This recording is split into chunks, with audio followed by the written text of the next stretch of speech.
Okay, so we're gonna take a look at domain, but real world problems.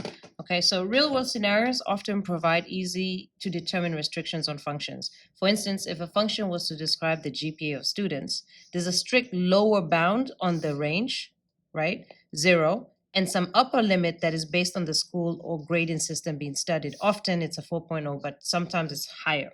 The domain would be the set of all possible grades per course or semester that the students would have.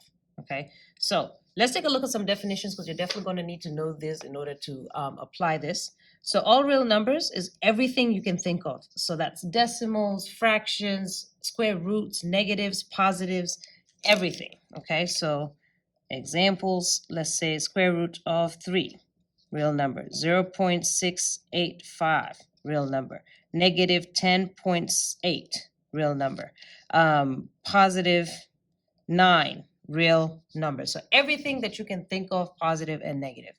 Non-negative real numbers is, so the word is non-negative. So it's the positive versions of this. So again, everything you can think of that is positive. So all of this again, so this is radical 3, 0.685, 9, anything that's positive that you can think of. Fractions, radicals, everything that you can think of.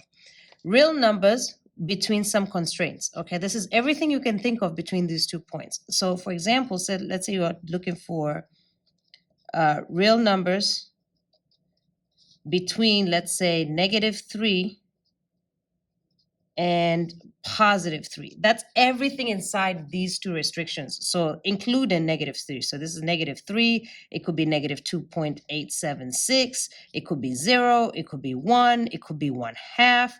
It could be square root of 2, which is like 1.7. Anything that's within these 2 numbers. Okay, so that's all real numbers between a constraint. Whole numbers. A whole number is simply any positive number that does not include a fraction or decimal part including 0. So you can think of it as counting numbers, 0, 1, 2, 3, 4, 5, etc. Okay, so positive numbers, counting numbers. All right, integers, number with no decimal or fractions from the set of negative and positive numbers including 0. So the difference between whole numbers and integers is it includes the negatives. So let's count -5, -4, -3, -2, -1, 0, 1, 2, and so forth. So counting both negative and positive, including 0. Positive integers, obviously, you're looking at these numbers here, but only the positive ones. So, and not including 0. So this is 1, 2, 3, 4, and keep counting, right? Integers between a constraint. So remember the definition of integers is counting numbers, negative and positive. So let's say your constraint was give me integers between -3 and +5, including those because it has this equal sign. So this will be -3, -2, -1, 0, 1, 2, 3, 4, and 5. Okay, so these are definitions of what you need in order to answer the questions we're going to look at. All right, so let's take a look at some questions. A company manufactures and sells shirts. Okay, the daily profit for the company makes depends on how many shirts they sell. The profit is in dollars when the company sells X shirts. So the profit in dollars, right? When you see money, it's usually the Y, and X shirts is the X. Before I even look at what the function is, because it's saying find and interpret the given function values and determine the appropriate domain, all you need to think about is what is appropriate for this question. So X-wise, what kind of shirts can I have? So ask yourself this question. Can I have -2 shirts? All right, so can X be equal to -2? Can I have -2 shirts? No, that does not make any sense. So that is not an appropriate representation of the domain. Okay, how about can I have maybe half a shirt? Can I have 0.5 of a shirt? No, I can't. You can't have half a shirt. Who would buy half a shirt? So no fractions, no negative numbers. All right, how about 0? Can I have 0 shirts? Yes, I can, right? I don't have to have any shirts. I can have 0. I can have something else. What about a positive number shirt? So let's say like 5. Can I have 5 shirts? Yes, I can. So when you ask yourself this through these definitions, like, hey, can I have radicals? Can I have fractions, negatives, positives? That's what determines your domain. So you can see I can't have negatives and I can't have fractions, but I can't have 0. I can have 1, I can have 2, I can have 3, I can have 4, I can have 5.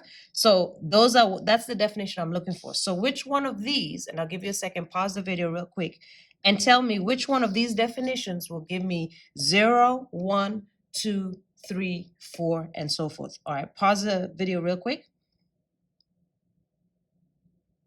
All right, and your answer should have been whole numbers because you can see it gives you 0, 1, 2, 3, 4, 5. So this one is whole numbers. That's my domain. Okay, whole numbers. All right, let's take a look at another example. And again, after each one, I want you to pause the video and see if you can answer it.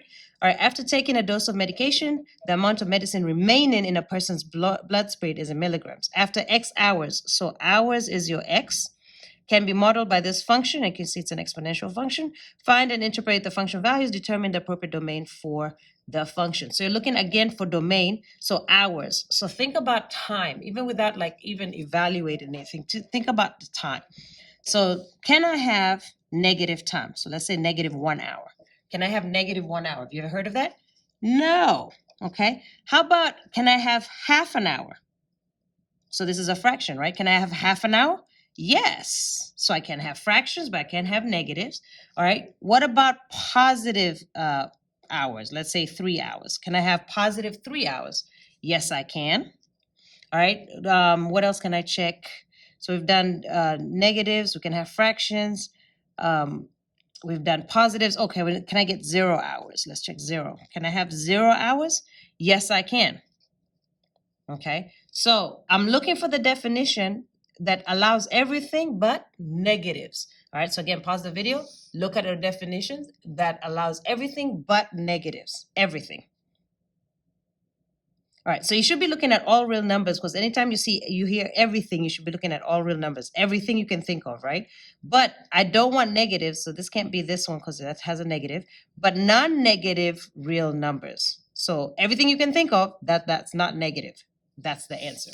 So the domain for this one is non-negative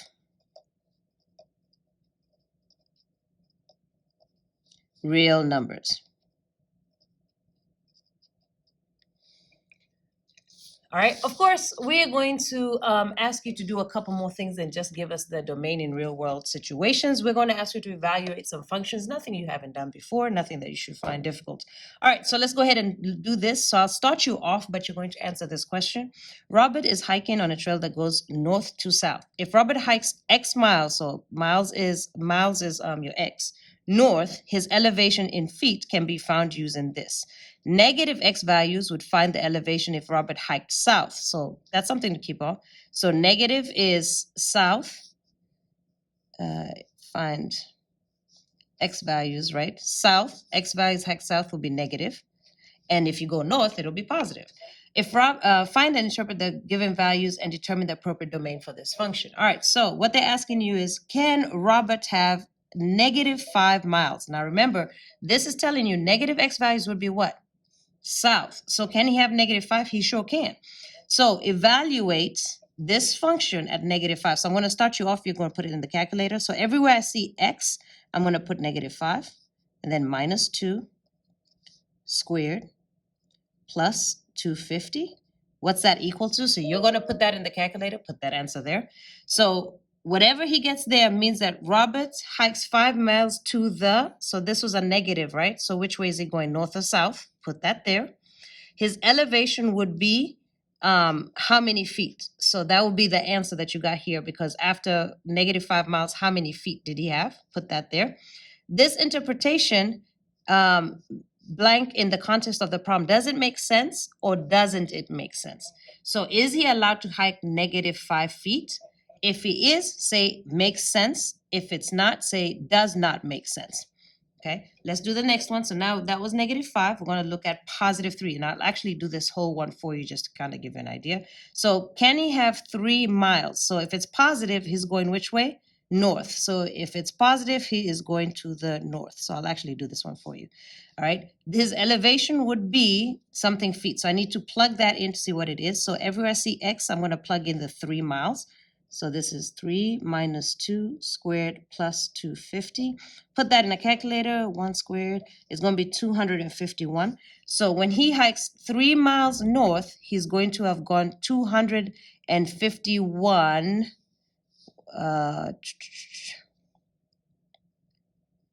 his elevation. So this is how high he is. His 251 elevated. That's what I was looking for. All right, so means that Roberts hikes 3 miles to the north, right? His elevation is 251, because when you put in 3, you get 251. This interpretation doesn't make sense in the context of the problem. Can he go 3 miles and be 251 feet high? Yes, he can. So this makes sense. Makes sense. So again, your options there will be does not make sense or makes sense. All right, let's do a decimal. So if you're putting in 5.5, evaluate that to get your elevation. Means if Robert hikes 5.5 miles to the what? Is it north or is it south? And again, read the question. His elevation would be, so after you plug it in, what's that answer? All right, this interpretation, now based on that information, does it make sense in the context of the problem? All right, then after you do that, what you're going to look at is all your answers on here, whether it makes sense or not. Because it's basically doing what we were doing right here, but it's just picked the numbers for you, right? So this is asking you, can you have negative numbers? This is asking you, can you have positive numbers? This is asking you, can you have fractions? And if the answer, whatever is the answer, you're going to look here and see which one that's going to give you. And that's it. That's how you do domain real world problems.